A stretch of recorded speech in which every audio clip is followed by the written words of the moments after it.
Sobre la inspiración, el súbito rayo de las musas. Creencia en la inspiración. A los artistas les interesa que se crean las instituciones repentinas, en las llamadas inspiraciones, como si la idea de la obra de arte, del poema, el pensamiento fundamental de una filosofía, cayese del cielo al igual que un rayo de la gracia. En realidad, la imaginación del buen artista o pensador produce constantemente lo bueno, lo mediocre y lo malo, pero su juicio, extremadamente aguzado, ejercitado, rechaza, elige, recombina. Todos los grandes artistas son grandes trabajadores, infatigables, no solamente para inventar, sino todavía para rechazar, modificar, compulsar o arreglar. Este aforismo de Nietzsche es una crítica a la visión romántica según la cual se mitifica la figura de los artistas como súbitos creadores a merced de los rayos dinámicos de la inspiración. Explica que en los artistas existe un interés estratégico, sea para alimentar el prestigio, sea para divinizarse. Podríamos llamar a este fenómeno la máscara del ego. Más bien, la imaginación del buen artista o pensador produce constantemente lo bueno, lo mediocre y lo malo.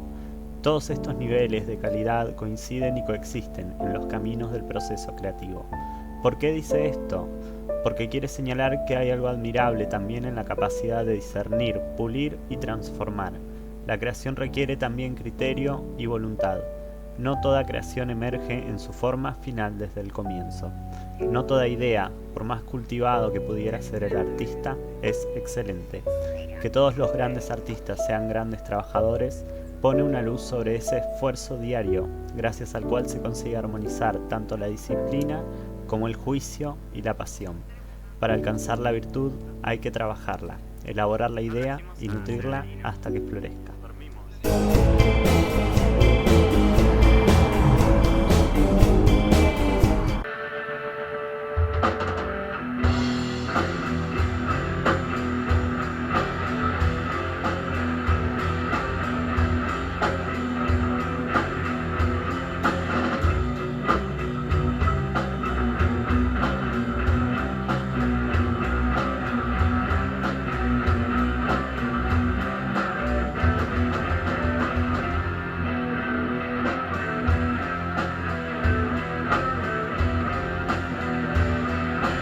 Pará. Me gusta eso. Porque viste que son dos cosas de lo mismo. Viste que está por. No, o sea, viste que son dos de lo mismo, ¿no? Cuando esté por volver a empezar, que haga un estilo y vuelva a empezar. Como un film. O sea, entre medio, pero que lo esperamos. Un film, es como. No. Ya sé que vos pensabas que venía eso, pero son dos vueltas de lo mismo. Yo digo que entre las dos vueltas que haya un feel que era parecido a lo que hiciste, que era tipo cuando está a punto de repetirse, ¿no? Entonces, ¿qué hacemos? ¿Un silencio? Un silencio no, porque es un feel que está en lo mismo. Tipo y vuelve a empezar. A ver. O un feel entre cada partecita, a ver. Vamos. En mi caso, sentarme a esperar a la inspiración resulta contraproducente. Aunque no siempre funciona, intento escribir una página por día y una composición musical cada 2 o 3 semanas. La rutina me beneficia. Es como si el cerebro estuviera esperando a que el momento diario llegue. Parezco funcionar por acumulación. Si corto la racha, me cuesta retomar. Sin embargo, muchas veces estuve bloqueado por semanas, no entendiendo el porqué. Sentado durante 2 o 3 horas, escribiendo, corrigiendo y borrando todo lo hecho. Finalmente, cierto día despierto, e inspirado por alguna revelación soñada, puedo llegar a escribir más de 3 hojas. La capacidad de producción se ve interrumpida, pero todo se acumula hasta desbordarse. Otras veces ocurre que una idea interesante o una melodía pegadiza eclosionan en momentos inadecuados, donde no puedo registrarlas, como en el trabajo o en una reunión familiar. Otras, me siento frente a la hoja en blanco y no me encuentro frente a ningún pensamiento interesante, o mis dedos fracasan y se enredan con las cuerdas. Usualmente me gusta escribir durante la mañana, justo después de despertar. Para la guitarra prefiero las tardes. Se me ocurre que el pensamiento es un flujo constante y caótico, una catarata que se refracta en más ríos, y cada río contiene una atmósfera repleta de vida. Misterio interconectado desde los canales neuronales, emana una figura apenas perceptible entre las grietas tectónicas de la conciencia. Es necesario practicar, adquirir conocimientos, incorporar las herramientas, ya que una falta de capacidades técnicas puede implicar la imposibilidad de expresar una idea. Sin embargo, practicar como mera ejecución rutinaria no es beneficioso. El intérprete debe interpretar, lo que es decir, entender del orden de las cosas el porqué. Para una mayor capacidad de interpretación, es necesario dedicarse a cultivar los jardines interiores. Hay que sensibilizarse ante lo ininteligible, abrirse a lo indeterminado, pero con una atención activa y un estado de extrañamiento controlado. Yo opino que el trabajo artístico debe intentar exceder, con cierta cautela, los modelos de interpretación ya dados. De lo contrario, es difícil que la obra permanezca. Sin embargo, tampoco debe excederse demasiado, ya que eso dificultaría la interpretación. El artista tantea a ciegas una realidad objetiva, pero el sentido del tacto es propio y debe elaborar los símbolos para conseguir expresarla. Retomando la idea de una pura ejecución automática, que resultaría insípida o poco nutritiva, digo que hay que cascotear a la ceguera funcional de la rutina. Debe el espíritu afirmar su voluntad, en el sentido de trabajar, pulir, modelar esa plastilina del ensueño en la vigilia. En general, la inteligencia humana proyecta grillas más o menos perforadas, según los seres, sobre el criptograma que el universo le presenta. Todo lo que pasa es inteligible. Lo que no pasa es no solamente ininteligible, sino que además permanece totalmente ignorado. Y, sin embargo, lo que no pasa a través de la grilla no por eso deja de existir, yacer y actuar hasta en la propia substancia del hombre. Las formas, tornadas anónimas, son proyectadas por un gesto automático que, excluyendo toda intervención, esteriliza hasta el vacío absoluto.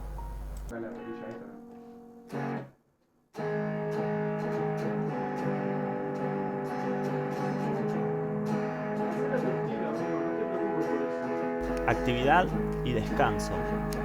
Porque después se van formando, se van uniendo Para caminar correctamente, una pierna avanza mientras la otra se detiene. Al respirar, es necesario inhalar, aguantar y expulsar. Existe la diurna actividad solar y la nocturna luz lunar.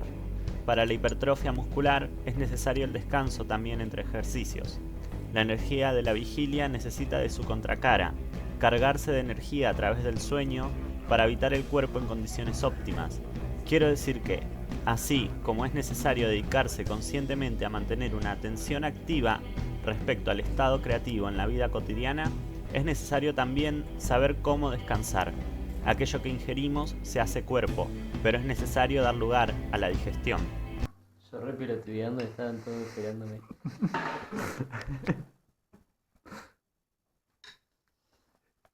La returdía. Un pedo en el micrófono. Le pegaba los micrófonos, ¿viste? No le pegaba en ningún momento a la batería. Ah, no era así. Se ve más violenta.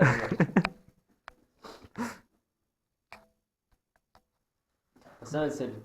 Habitualmente, el proceso de creación funciona de manera cíclica. Un tiempo de creación activa, quizás 2 horas de trabajo, y un tiempo de dedicación a otras cosas, comer, dormir, estudiar, trabajar, etc. No obstante, en esas 22 horas restantes, la mente continúa elaborando, aunque interrumpidamente, pensamientos e imaginaciones relacionadas a la obra en cuestión. Por ende, esas 22 horas restantes son igual de importantes que aquellas que se dedican exclusivamente al acto de creación. Sobre el tiempo en el que uno no está creando, opino que es importante observar la muda inercia de lo real, ejercitando las capacidades perceptivas, dejarse atravesar por las fuerzas crudas de la existencia, para así aburrirse o fascinarse, y querer negar esa realidad o simbolizarla por medio de una búsqueda de trascendencia. La trascendencia busca pasar de un estado a otro nuevo, sorteando el coeficiente de adversidad que delimita. El malestar es una nafta fundamental para la acción. Es necesario dispersar la conciencia, ubicarla en una distancia ideal, ni demasiado aguda ni demasiado exacta. Mirar tan de cerca deforma la visión que se tiene del objeto contemplado. Para la dispersión, algunas de mis actividades favoritas son: meditación trascendental. Para ello, me recuesto sobre la cama y cierro los ojos durante al menos 40 minutos, evitando quedarme dormido. Evito dirigir el foco de la conciencia, observando los pensamientos, intentando no alterar el flujo de los mismos. Finalmente, suena la alarma y me siento renovado. ¿Por qué estoy creando? ¿Qué quiero decir y cómo lo digo? Estas observaciones evitan la repetición de las fórmulas, detienen el automatismo orgánico. Conexión con la naturaleza. Al compartir tiempo en el patio con los perros, intento leer el lenguaje corporal y me pregunto: ¿de qué forma sus sensaciones corporales se articulan en conductas? Una observación detenida a los peces me lleva a cuestionarme su grado de entendimiento respecto al entorno. Observar el vaivén de los árboles que se mecen con el viento, el ir y venir de las olas o el ígneo crepitar de la madera ardiente, mirar documentales sobre la vida animal o disolver la conciencia en la plena atención a un pájaro que vuela. Paseos. Sean con mi pareja, con amigos, salir al mundo y conocer tanto lo que hay como lo que ocurre, son actividades que brindan experiencias e impresiones que luego la imaginación, por medio de la asociación de ideas, simbolizará. La seriedad de una conversación que se interrumpe frente a la exactitud aleatoria de la vida tiende a resultar una inspiración. Además, fomenta la libre asociación de ideas, en tanto uno observa el ordenado caos adyacente. Suelo llevar una cámara para fotografiar o grabar lo que ocurre, para registrar aquello que me resulta interesante. No todo se usa, pero allí interviene el proceso manual de selección. También tengo un álbum en el que guardo objetos significativos, recortes, notas, dibujos, etc. Cuando no sé con qué trabajar, tiendo a aprovecharlos. En mi caso, leer autores de filosofía o literatura que me gustan me inspira a querer crear. Sin embargo, encuentro problemático que, sin darme cuenta, comienzo a copiar el estilo. Por ende, trato de leer también cosas más aleatorias, manuales médicos o mecánicos, cómics, inclusive carteles. Libros que no leo o que no leería, los empleo para hacer collage.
Virtud y valor de las bellezas. La lucha lenta de la belleza. La belleza que nos deslumbra instantáneamente no es la más noble, la que nos seduce por asaltos tempestuosos y embriagadores, que difícilmente llega a disgustar, sino aquella que lentamente se insinúa, la que uno lleva dentro de sí, en el pensamiento, y que un día, soñando, se vuelve a ver delante, y que por fin, después de haberse modestamente circunscrito en nuestro corazón, toma completa posesión de nosotros, llena nuestros ojos de lágrimas y nuestro corazón de deseo. ¿Qué anhelamos, pues, ante el aspecto de la belleza? Ser bellos, creyendo que la aventura está unida a la belleza. Terrible error. Este fragmento distingue dos tipos de belleza: la que desarma los sentidos con su brillo, operando a través del impacto, superficial, sin profundidad o recorrido. Por otro lado, otra belleza, cuyo valor es más noble y se revela a través de la persistencia, inscribiéndose en el alma para retornar en sueños e imaginaciones. Es decir, que trasciende en el tiempo y prolifera en la conciencia, llena nuestro corazón de deseo. Se tiende a admirar la belleza como garantía de felicidad, pero esa garantía no existe más que como fantasía. La obra habita en un rincón invisible de la imaginación, y hay que bucear en la oscuridad hasta encontrarla. Una vez ubicada, podemos dejar que nos desborde. Hay que darle forma artística, no obstante, manteniendo la perspectiva estética, el color de las emociones, la simbología de la experiencia. Me pregunto, ¿cuándo mirar con precisión y cuándo dejarse afectar por lo borroso? Es necesario idealizar la vida, sí, pero controlando cómo. Observar muy de cerca impide ver con claridad el objeto. Hay que observar lo vivido y ejercer la relación creativa, y no puramente analítica, con respecto a la existencia. Transformar la cotidianeidad en materia poética, darle un significado por medio del juicio y de la sensibilidad. El estado creativo se elabora, pero no para deslumbrar y recibir reconocimiento, sino para acelerar los engranajes rotativos interiores, conmover las emociones e imaginaciones del espectador. Cerraré el video con la lectura de un párrafo escrito en 1951 por Benjamín Pérez, del texto Poeta, es decir, revolucionario.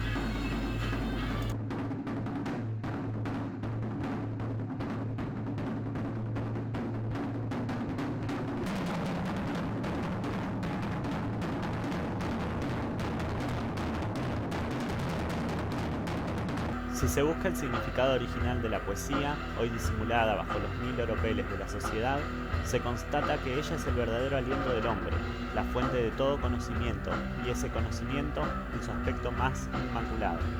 En ella se condensa toda la vida espiritual de la humanidad desde que comenzó a tomar conciencia de su naturaleza. En ella palpitan ahora sus más elevadas creaciones, y, tierra siempre fecunda, conserva perpetuamente en reserva los cristales incoloros y las cosechas de mañana. Sus innumerables detractores la acusan de ser un medio de evasión, de fuga frente a la realidad, como si ella no fuese la realidad misma, su esencia y su exaltación. Desprecian el sueño en provecho de su realidad, como si el sueño no fuese uno de los aspectos y el más emocionante. Pero el poeta no debe alimentar en nosotros una ilusoria esperanza humana o celeste, ni desarmar los espíritus, insuflándoles una confianza sin límite en un padre o en un jefe contra el cual toda crítica se torna sacrílega. Muy por el contrario, a él le cabe pronunciar las palabras siempre sacrílegas y las blasfemias permanentes. El poeta debe, más que en ninguna otra cosa, tomar conciencia de su naturaleza y de su lugar en el mundo. Él será, sin embargo, revolucionario, pero no de aquellos que se oponen al tirano de hoy, nefasto a sus ojos porque perjudica sus intereses, para vanagloriar la excelencia del opresor de mañana, del que ya se constituirán en servidores. No, el poeta lucha contra toda opresión, la del hombre por el hombre, inicialmente, y la opresión de su pensamiento por los dogmas religiosos, filosóficos o sociales. Él combate para que el hombre alcance un conocimiento siempre perfectible de sí mismo y del universo.